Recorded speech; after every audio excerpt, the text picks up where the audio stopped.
kajian subuh yang dimuliakan Allah. Tema kita pada hari ini adalah tentang keutamaan ibadah umroh. Allah berikan kesempatan aku hidup di dunia ini dan hadirkan aku di Masjidil Haram dan Masjid Nabawi. Amin ya rabbal. Itu hukumnya wajib bagi orang yang mampu sekali seumur hidup. Orang yang melaksanakan ibadah haji itu dijanjikan surga, dan juga umroh menggugurkan dosa. Karena kata Rasul, siapa orang yang sholat di Masjidil Haram maka akan diberikan pahala 100.000 kali lipat dibanding masjid-masjid yang lainnya. Bismillahirrahmanirrahim. Assalamualaikum warahmatullahi wabarakatuh. Waalaikumsalam warahmatullahi wabarakatuh. Alhamdulillah, alhamdulillahilladzi hadana li hada wa ma kunna linahtadiya laula an hadana Allah. Asyhadu an la ilaha illallah wahdahu la syarika lah wa asyhadu anna sayyidana wa nabiyyana Muhammadan abduhu wa rasuluh. Allahumma shalli wa sallim wa barik ala sayyidina wa syafi'ina wa qurrati a'yunina wa maulana Muhammadin wa ala alihi wa sahbihi ajma'in. Qala Allah ta'ala fi kitabihil karim, a'udzu billahi minasyaitonir rajim. Bismillahirrahmanirrahim. Walillahi 'alan nas hijjul baiti man istata'a ilaihi sabila. Wa qala Allah min ayatin ukhra wa atimul hajja wal umrata lillahi amma ba'd. Ma'asyiral muslimin, bapak-bapak, saudara-saudara serta ibu-ibu, jamaah kajian subuh Mushola Riyadul Husna yang setiap minggu pagi hadir di mushola ini, yang semoga senantiasa dirahmati oleh Allah Subhanahu wa taala. Pertama-tama puji dan syukur marilah kita panjatkan kepada Allah Subhanahu wa taala karena kita masih diberikan nikmat sehat, nikmat hidayah, nikmat inayahnya, sehingga kita bisa hadir untuk bersama-sama melaksanakan sholat subuh. Dan pada kesempatan ini kita lanjut dengan acara taklim. Mudah-mudahan ibadah yang baru saja kita kerjakan senantiasa pertama dicatat sebagai nilai ibadah insyaallah subhanahu wa ta'ala dan mendapat ridha Allah subhanahu wa ta'ala. Bila lupa salawat dan salam mari senantiasa kita sampaikan kepada junjungan alam Nabi Allah, Nabi besar Muhammad sallallahu alaihi wasallam. Alhamdulillah kita baru saja tadi minimal membaca 5 buah sholawat. Karena kata Rasul, telah datang kepadaku malaikat Jibril yang mengatakan, wahai Muhammad, siapa orang di antara umatmu yang dalam satu hari atau satu malam minimal membaca 5 buah sholawat, maka nanti aku bimbing untuk bisa berjalan lancar, mulus tanpa hambatan di Shiratal Mustaqim. Amin ya rabbal alamin. Ma'asyiral muslimin, jamaah kajian subuh yang dimuliakan Allah. Tema kita pada hari ini adalah tentang keutamaan ibadah umroh. Kita sama-sama mengetahui siapapun kita, apapun kita, pasti merindukan untuk bisa hadir di Baitullah. Benar nggak? Pasti di antara kita ingin hadir untuk melaksanakan sholat di Masjidil Haram untuk melaksanakan tawaf, untuk melaksanakan sa'i, kemudian tahallul, dan juga bisa melaksanakan ibadah di Masjid Nabawi di Madinah. Pasti sebagai seorang muslim. Oleh karena itu, sebagai kita adalah perlu membuat sebuah motivasi diri agar niat kita ini jangan sampai hilang, jangan sampai putus. Niat mah harus ada setiap saat. Jangan lihat kondisi kita saat ini, jangan lihat keadaan kita. Karena dalam Al-Quran surat At-Tolaq ayat 3-4 Allah telah berfirman, Bismillahirrahmanirrahim, wa may yattaqillaha yaj'al lahu makhraja wa yarzuqhu min haitsu la yahtasib. Siapa orang yang bertakwa kepadaku, bertakwa ini berarti menjalankan perintah Allah, meninggalkan larangan Allah, menjalankan perintah Rasul, dan berupaya juga meninggalkan apa yang Rasul larang.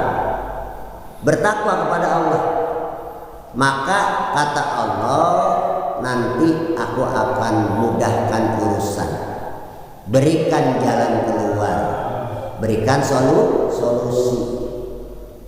Tapi Allah luar biasa menutup kalimat ini, min haitsu la yahtasib. Nanti bagi mereka, kata Allah, akan diberikan rezeki yang tidak disangka-sangka, yang secara logika manusia tidak habis pikir, secara logika manusia tidak mungkin, sesuatu yang ada di awang-awang, sesuatu yang tidak mungkin terjadi. Tapi ketika Allah menghendaki, maka min haitsu la yahtasib, akan aku berikan rezeki, akan aku berikan pertolongan, akan aku berikan naungan yang tidak disangka-sangka. Termasuk di dalam ibadah ini apa? Banyak orang yang secara finansial tidak memiliki biaya untuk umroh, benar ya? Jangankan mereka untuk umroh, untuk makan setiap hari pun harus cari sana cari sini.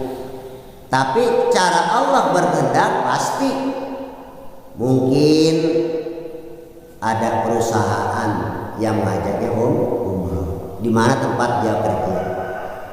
Mungkin ada orang yang dermawan yang ingin mencari amalnya berlipat ganda, mencari orang-orang soleh, maka serta merta diajak umroh. Banyak gak terjadi begini? Lah banyak. Oleh karena itu, nih yang penting bagi kita, niatkan hati kita, jangan sampai putus bahwa kita ingin melaksanakan ibadah haji dan umrah. Semoga niat kita dikabulkan Allah Subhanahu wa taala. Amin ya rabbal alamin. Ma'asyiral muslimin, jamaah kajian subuh yang dimuliakan Allah. Kenapa kita ingin hadir di sana? Masya Allah. Karena banyak hal yang bisa kita peroleh ketika ada di Masjidil Haram dan juga ada di Masjid Nabawi. Pada kesempatan pagi hari ini saya hanya sedikit memberikan motivasi, belum kepada bagaimana manasik, ya. Karena yang namanya manasik mah pasti itu ada metoid, orang yang membimbing. Maka yang penting bagi kita adalah bagaimana menguatkan diri kita untuk bisa seluas-luasnya tanamkan dalam hati kita, ya Allah, berikan kesempatan aku hidup di dunia ini dan hadirkan aku di Masjidil Haram dan Masjid Nabawi. Amin ya rabbal alamin. Ma'asyiral muslimin, jamaah kajian subuh yang dimuliakan Allah. Apa sih umroh itu?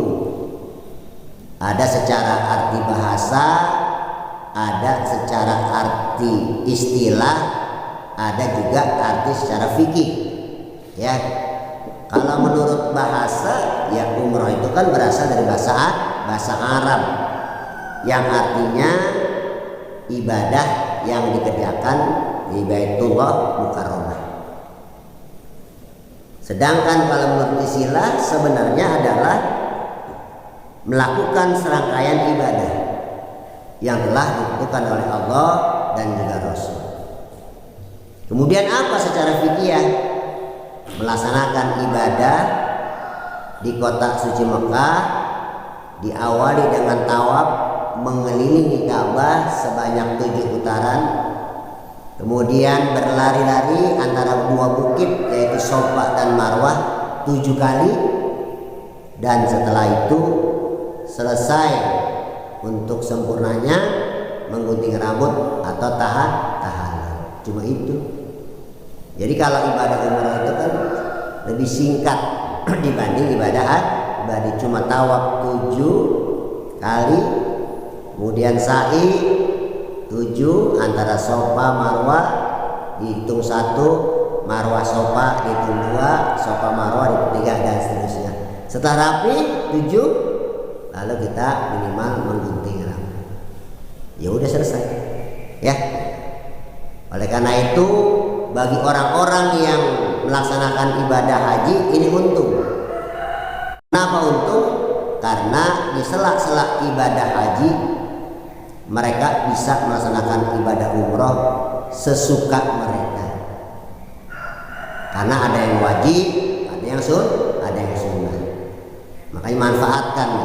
Siapa tahu di antara jamaah ini bisa dihadirkan untuk melaksanakan haji, sekaligus juga bisa melaksanakan umroh. Amin ya rabbal alamin. Jamaah kajian subuh rahimakumullah. Pertanyaannya, wajibkah umroh itu? Ya kan? Para alim ulama, para tokoh Malikiyah Syaf'iyah banyak yang berbeda pendapat tentang hal ini. Tetapi secara garis besar dan masih banyak yang mengikuti seperti Imam Syafi'i bahwa umroh itu hukumnya wajib bagi orang yang mampu sekali seumur hidup. Ya, jadi umroh itu hukumnya wajib bagi orang yang mampu sekali seumur hidup. Bagaimana kalau mereka memiliki harta banyak, dana banyak? Ya berarti umroh berikutnya namanya umroh sunnah. Gitu. Bagaimana yang mampu? Maka sunnah yang dipentingkan. Makanya banyak orang-orang yang berupaya untuk bisa menghadirkan diri. Hal ini berdasarkan ayat Allah, wa atimul hajja wal umrata lillah. Ini Al-Baqarah ayat 196. Dan sempurnakanlah ibadah haji dan umroh karena Allah. Makanya ulama yang mengatakan wajib umroh itu bagi mereka yang mampu. Kenapa? Karena ayat dalam Al-Baqarah 196 ini mengindikasikan perintah. Kan pergi haji jika mampu gitu. Pergi haji jika mampu, meskipun ada orang yang mampu secara finansial tetapi mereka tidak pergi haji, mungkin karena belum dipanggil oleh Allah Subhanahu wa taala. Kemudian yang kedua, Rasulullah telah bersabda, wahai Rasulullah, kata Isa, apakah wanita juga wajib berjihad? Artinya berperang di jalan Allah, membela agama Allah. Maka Rasul berkata, iya, wanita wajib berjihad. Dia wajib berjihad tanpa ada peperangan di dalamnya. Bagaimana wahai Rasulullah? Jihadnya wanita, kata Rasulullah, yaitu melaksanakan ibadah haji dan umroh. Jadi inilah kenapa para ulama memberikan satu muatan bahwa umroh itu wajib. Oleh karena itu kita berprinsip bagi yang mampu maka itu wajib. dan sekali seumur hidupnya. Ya, bersyukur kepada jamaah yang sudah berangkat untuk umroh dan bisa melihat bagaimana situasi daripada perjalanan ibadah. Ma'asyiral muslimin, jamaah kajian subuh yang dimuliakan oleh Allah Subhanahu wa taala. Kalau bicara syarat umroh, rukunnya sebenarnya tidak jauh berbeda dengan syarat-syarat daripada ibadah haji. Ya, terutama orang kalau umroh pasti orang Islam, merdeka, memiliki dan sebagainya. Makanya di dalam ibadah umroh ini tidak ada perbedaan, hanya sedikit saja dibanding dengan ibadah haji. Namun yang perlu kita kedepankan di sini adalah bahwa perlu bagi kita untuk menguasai ilmu, perlu menguasai fikih, kaifiyat ataupun tata cara manasik yang insya Allah kalau ada pertemuan berikutnya kita akan bahas supaya umroh kita ini mendapatkan kesempurnaan dan menjadi umroh yang makbul. Ya, kalau haji namanya mabrur, kalau umroh namanya makbul. Ya, kalau haji namanya mabrur, kalau umroh namanya makbul, yang diterima. Ya, makbul. Oleh karena itu, sebagai motivasi pada kesempatan pagi hari ini ingin saya sama-sama ajak jamaah untuk sedikit menguatkan motivasi kita. Apa sih sebenarnya keutamaan daripada haji dan umroh itu? Yang pertama, orang yang melaksanakan ibadah haji itu dijanjikan surga, dan juga umroh menggugurkan dosa-dosa kita. Masya Allah. Amin ya rabbal alamin. Dari Abu Hurairah radhiyallahu an bahwa Rasulullah Shallallahu Alaihi Wasallam bersabda, al umratu ilal umratu kafaratu lama bainahuma wal hajju mabrur laisa lahu jazailat jannah. Satu umroh hingga umroh berikutnya adalah penggugur dosa-dosa di antara keduanya, dan haji yang mabrur tiada ganjaran lagi bagi pelakunya yang melaksanakan kecuali mendapat surganya Allah Subhanahu wa taala. Jadi umroh itu memang prinsip yang paling pertama yang kita peroleh adalah tempat untuk menggugurkan dosa-dosa kita. Kita sebagai manusia banyak punya dosa, maka dengan umroh insya Allah kita akan digugurkan dosa kita dan juga akan dihapuskan dosa kita oleh Allah Subhanahu wa taala. Amin ya rabbal alamin. Makanya dulu ada seorang remaja, pemuda lah, ketika Rasulullah berkata, wahai sahabatku, mintalah doa kepada seorang pemuda yang namanya Uwais, maka doa kamu akan dikabulkan. Dalam hal ini kan para sahabat pasti kaget, kenapa bukan Umar bin Khattab, Abu Bakar As-Siddiq, Utsman, tapi Uwais? Kenapa dengan Uwais ini? Nah, maka berangkatlah mereka untuk menemui Uwais. Ternyata Uwais ini adalah seorang pemuda yang memiliki penyakit di bagian leher, tapi dia hidup dalam kondisi miskin, tapi sayangnya kepada ibunya luar biasa. Makanya suatu hari ibunya berkata, wahai Uwais, tunaikan hajat saya untuk bisa menunaikan ibadah haji. Masya Allah. Sekarang kalau dari Yaman ke Mekah itu berapa kilo?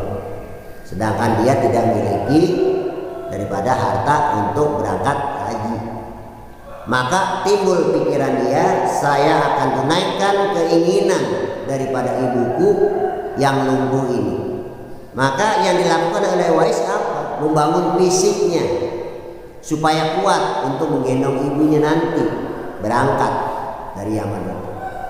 Yang dilakukan adalah dia membeli seekor kambing, lalu setiap hari dia selalu bolak-balik ke bukit, turun ke bukit dengan membawa seekor kambing. Semakin lama kan kambing itu semakin besar. Maka dengan posisi itu maka fisik dia menjadi kuat. Maka setelah kuat digendonglah ibunya untuk bisa berangkat haji ke kota suci Mekah. Masya Allah. Dan sampai di Mekah, lalu ibu berkata, ya Allah, berikanlah pertolonganmu kepada anak saya. Maka sejak saat itu Uwais itu menjadi anak yang soleh. Maka ketika para sahabat bertemu, wajar kalau Rasul mengatakan mintalah doa sama Uwais. Karena apa? Karena anak ini telah mengantarkan ibunya untuk berangkat haji meskipun dengan cara digendong. Orang kita ada nggak berangkat digendong? Ya nggak ada. Masya Allah. Mudah-mudahan ini sebagai motivasi kita untuk melaksanakan. Hadirin jamaah kajian subuh yang dimuliakan Allah Subhanahu wa taala, yang berikutnya keutamaan daripada kita melaksanakan umroh adalah bahwa kita akan mendapatkan keutamaan dari berbagai ibadah agung. Apa yang dimaksud ibadah agung di Mekah itu? Sama-sama kita ketahui ada Masjidil Haram. Masjidil Haram. Kenapa? Karena kata Rasul, siapa orang yang sholat di Masjidil Haram maka akan diberikan pahala 100.000 kali lipat dibanding masjid-masjid yang lainnya. Kita sholat 2 rakaat tahiyatul masjid, maka ketika itu dilaksanakan di Masjidil Haram maka menjadi 100.000 kali, 100.000 rakaat dibanding kita melaksanakan sholat di masjid-masjid yang lain. Kita menginfakkan sedekah 1 real kepada petugas kebersihan ataupun yang lainnya, maka akan dibalas 100.000. Makanya banyak orang membidik sasar ini untuk bisa melaksanakan ibadah di Masjidil Haram. Nanti kita akan bahas lebih lanjut lagi. Yang kedua, ketika kita melaksanakan umroh, kita ada juga di Masjid Nabawi, masjidnya Nabi. Maka pada saat itu kata Rasul, siapa orang yang sholat di Masjid Nabawi maka akan diberikan pahala dibanding masjid-masjid yang lainnya kecuali Masjid Haram sebanyak 1.000 kali lipat. Makanya kalau di antara jamaah yang pagi ini diperkenankan oleh Allah untuk hadir di Masjidil Haram ataupun di Masjid Nabawi, manfaatkan momentum itu, manfaatkan kesempatan itu, ya. Jangan kita lebih banyak belanjanya, lebih banyak jalan-jalannya, manfaatkan. Kita sholat sunat tahajud, sholat sunat hajat, sholat sunat taubat menjelang daripada subuh. Kemudian kita membaca Al-Quran, kita melaksanakan sholat subuh. Kemudian setelah sholat subuh hadirkan diri kita ketika ada di Masjid Nabawi yang ada di makam Rasulullah yang namanya Raudhah. Mudah-mudahan kita bisa hadir, bisa bermunajat kepada Allah. Setelah itu bisa berziarah, ya, ke Baqi, makam-makam para syuhada 70.000 lebih, dan juga tempat-tempat yang lain. Setelah selesai pagi, hadirkan diri kita di Masjid Nabawi apa? Untuk sholat duha. Manfaatkan itu, karena memang tempatnya apalagi di Masjidil Haram yang luar biasanya adalah 100.000 kali dibanding kita melaksanakan ibadah-ibadah yang lain. Apalagi kata Rasul, umrohnya dilaksanakan di bulan suci Ramadan. Makanya banyak nih umat Islam yang mencoba membidik sasar untuk bisa melaksanakan umroh di bulan suci Ramadan. Karena kata Rasul, siapa orang yang melaksanakan umroh di bulan suci Ramadan, maka pahalanya seperti haji bersamaku. Haji bersama Rasul. Oleh karena itu, ini menjadi penguatan kita untuk menguatkan motivasi, menguatkan niat, dan menguatkan batin kita. Mudah-mudahan dengan sedikit bagaimana kita mempelajari keutamaan-keutamaan ibadah umroh ini, ya kita akan diberikan kemudahan oleh Allah Subhanahu wa Ta'ala. Selain itu juga, Masya Allah, semakin hari peluang kita untuk melaksanakan ibadah haji semakin kecil. Depok aja tunggunya udah 30 tahun. Jadi kalau kita mendaftar sekarang usia kita 50, maka porsi kita kemungkinan akan berangkat di usia 80 tahun. Ya kan? Kalau kita sekarang udah 70 baru daftar sekarang, berarti usia kita 100. Tapi jangan berpikir begitu. Kalau mau daftar orang berangkat. Jangan begitu, daftar aja. Kan Allah tadi berkehendak rezeki yang tidak disangka. Karena sulitnya kuota porsi ibadah haji yang semakin hari semakin banyak. Kenapa? Karena kalau haji mah adanya di bulan Dzulhijjah. Maka ada ibadah yang bisa digunakan yang setiap saat dibuka kerannya. Apa? Ya umroh. Karena kalau umroh itu nggak pakai kuota. Makanya baca surat Al-Mulk, baca supaya diberikan mudah umroh. 1000 kali surat Baqarah. Kalau surat itu aja belum diijabah Allah, ada satu yang paten, yaitu surat tanah. Itu pasti paten dong. Ya, apalagi sertifikat. Ya, karena itu pasti. Karena ibadah ini pasti perlu biaya. Ya. Jadi artinya apa? Karena haji kuotanya terbatas, maka Masya Allah, Allah memberikan kepada kita, Rasul memberikan kepada kita agar bisa hadir. Jadi orang sekarang berlomba-lomba untuk manfaatkan situasi ini. Kenapa? Karena dulu mah kan haji gampang, sekarang semakin susah. Ya. Oleh karena itu, informasi dan ibrah sederhana ini sebagai penguat motivasi, mudah-mudahan yang belum berangkat umroh diberi rezeki oleh Allah Subhanahu wa Ta'ala. Amin. Sehingga bisa melaksanakan umroh. Yang sudah umroh mudah-mudahan bisa hadir lagi. Ya, karena yang namanya umroh haji mah pasti jangankan kita udah lama habis tawaf wada aja, tawaf perpisahan, itu hati udah pengen kembali lagi ke Mekah. Itu belum nyampe ke rumah. Setelah tawaf wada, tawaf perpisahan, ya doa kita kan gitu, ya Allah, hari ini aku mengakhiri untuk berada di Baitullah. Maka hadirkan saya, hadirkan keluarga saya, hadirkan keluarga besar saya untuk bisa hadir di Baitullah. Itu doanya begitu. Bagaimana kita memberikan satu penguatan. Lama ada orang habis tawaf pada aja hati udah pengen lagi untuk ada di Baitullah untuk melaksanakan ibadah umroh. Tentang yang lain nanti akan dibahas pada acara manasik, ya, tata cara.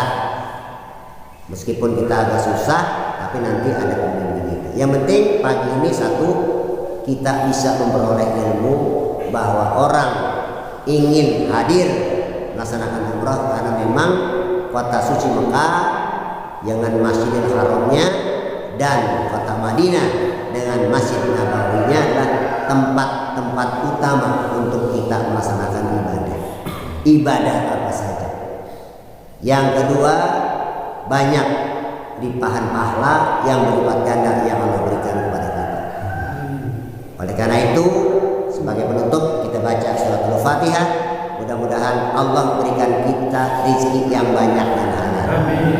Allah mudahkan segala urusan dan pekerjaan kita di dunia, sehingga dengan keberkahan rezeki ada untuk hidup keluarga, tapi ada juga kita untuk ibadah, wabil khusus ibadah umroh ke kota suci Mekah dan Madinah.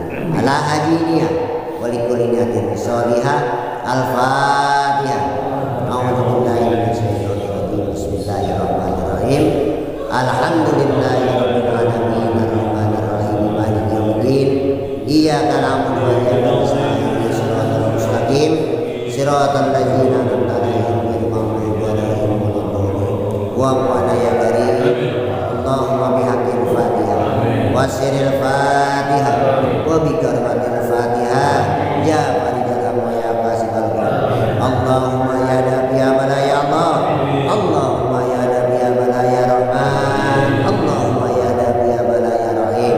Rabbana hab lana min azwajina wa dhurriyyatina qurrata a'yun waj'alna lil muttaqina imama.